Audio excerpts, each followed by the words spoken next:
بسم اللہ الرحمن الرحیم۔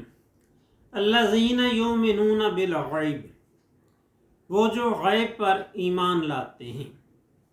ایمان کی حقیقت یہ ہے کہ رسول اکرم صلی اللہ تعالی علیہ وآلہ وسلم ہمارے پاس جو علم اور ہدایت اللہ تعالی جل وعلا کی طرف سے لے کر آئے ہیں، ہم اس کی تصدیق کریں اور دل کی گہرائیوں سے اس پر پورا یقین رکھیں۔ اصولی طور پر ایمان کا تعلق امور غیب کی ان باتوں سے ہے جن کو ہم اپنے حواس اور مشاہدے سے معلوم نہیں کر سکتے۔ اللہ تعالی جل وعلا کی ذات و صفات، فرشتے، جنت، دوزخ اور مرنے کے بعد کے تمام حالات غیب کے زمرے میں آتے ہیں۔ مذکورہ بالا تمام حقائق کا علم ہمیں صرف سرکار دو عالم صلی اللہ علیہ وسلم کے ارشادات ہی سے ہو سکتا ہے۔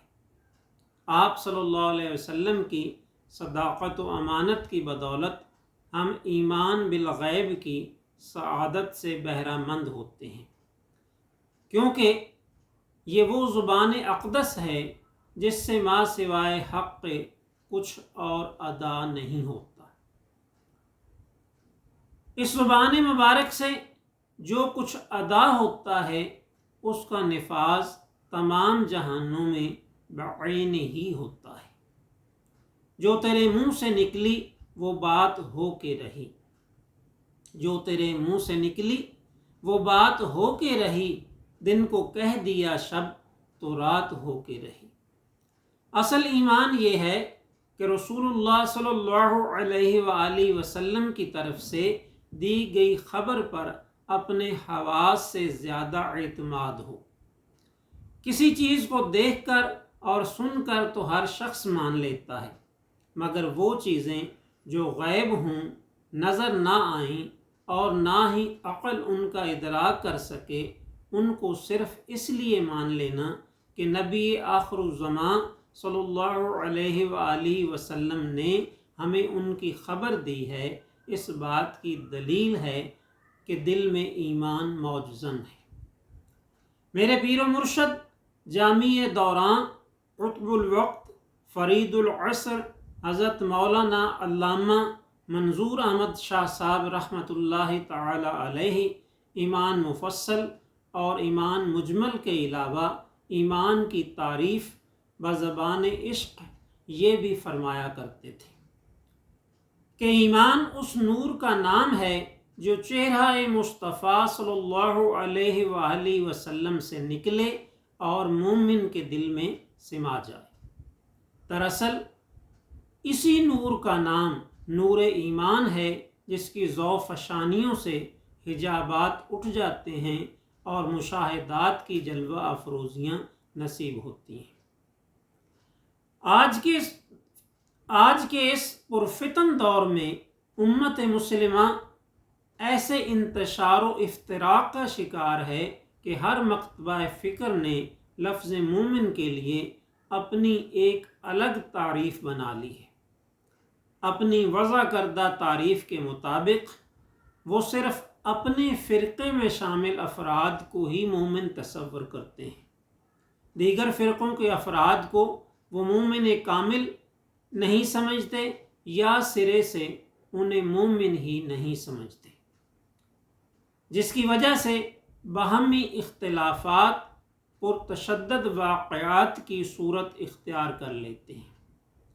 اس شدت پسندی سے نہ صرف اتحاد ملت اسلامیہ پارا پارا ہوتی ہے، بلکہ پوری دنیا میں اسلام اور اہل اسلام کی رسوائی اور جگ ہنسائی ہوتی ہے۔ انتہائی ضرورت اس بات کی ہے کہ کوئی ایسا قول فیصل مل جائے جو مومن کی تعریف کو اس قدر واضح کر دے کہ ہر مکتبہ فکر اس کو بلا چون و چرا تسلیم کر لے اور کسی کو انکار کی مجال نہ رہے۔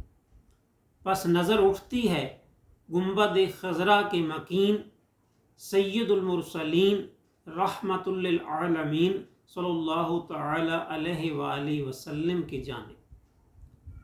ارشاد ہوتا ہے لا یؤمن احدکم، تم میں سے کوئی بھی ایمان نہیں لاتا، تم میں سے کوئی بھی مومن نہیں ہو سکتا حتیٰ یہاں تک کہ اکون میں ہو جاؤں احب الیہ، اسے سب سے زیادہ محبوب، اسے سب سے زیادہ پیارا، من والدہ، اپنی اولاد سے، و والدہ، اور والدین سے، والناس اجمعین، اور دنیا کے تمام لوگوں سے۔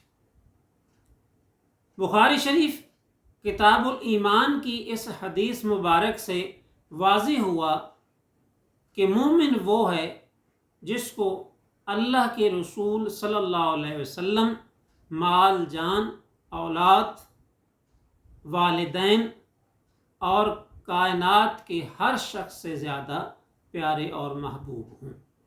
اگر ان کے ساتھ محبت میں کمی رہ جائے گی تو پھر ایمان بھی مکمل نہیں ہوگا۔